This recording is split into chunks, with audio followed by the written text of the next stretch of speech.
Cuckoo was just as weird as I was hoping it would be, so let's talk about it.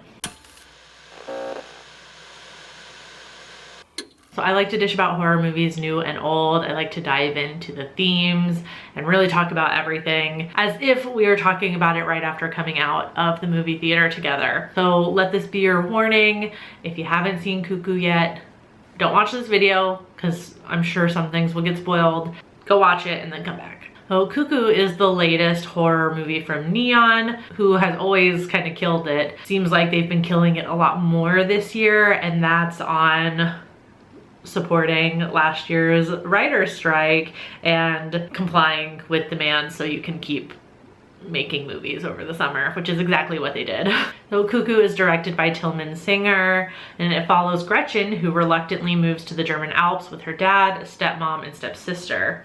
Immediately, Gretchen feels like something is wrong, and after she's attacked by a mysterious woman, Gretchen starts to unfold the mystery of the local resort. This is such a weird, zany, darkly funny story about family, feeling like you don't fit in, motherhood, definitely. And one of the best parts about this movie for me is that I never felt like it was holding my hand, and it didn't feel the need to over-explain things.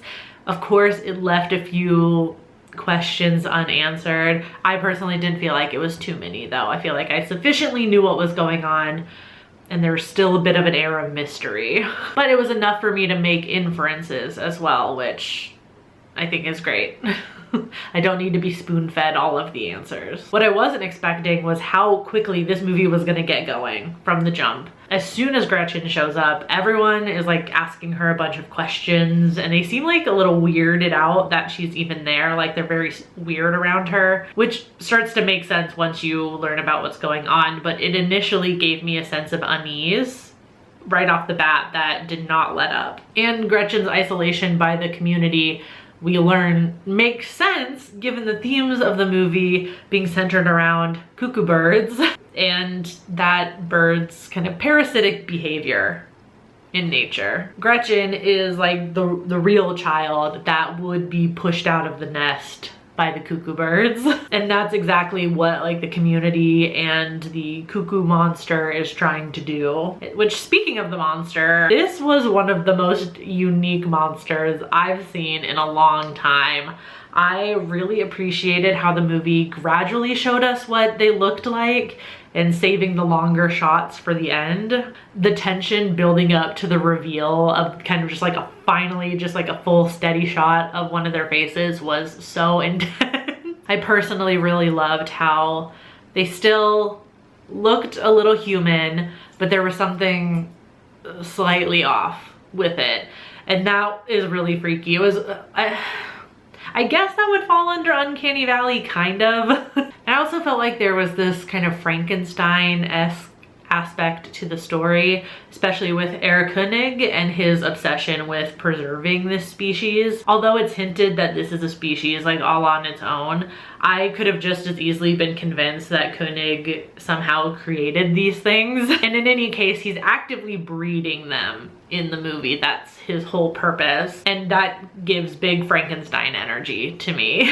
Overall, I really liked the story. I felt like it wasn't quite what I was expecting from the trailers, but in a good way. I feel like the trailer did a really good job of kind of giving you a taste of what you'd be in for while keeping a lot of things secret.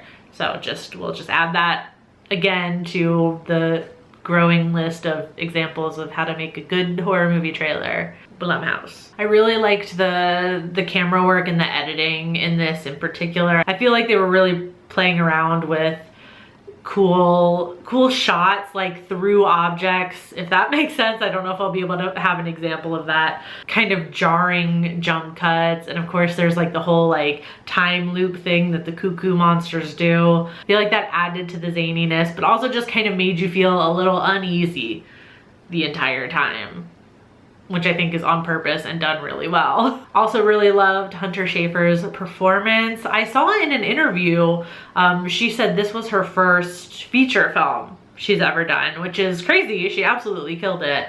I'd love to see her in more horror movies. I will also proudly add this to the list of horror movies with gay characters in which, one, the story is not exclusively about them being gay. There's nothing wrong with that unless it's the only queer story ever being told. And two, they survive. Not only does Hunter Schafer survive, but the girl that she makes out with and tries to run away with also survives. We love to see the sapphics thriving and surviving. So I was really anticipating this one and I feel like it didn't let me down. I would love to hear what you guys think in the comments. Like, what were your expectations going in? How did you feel after the movie? Did it meet them?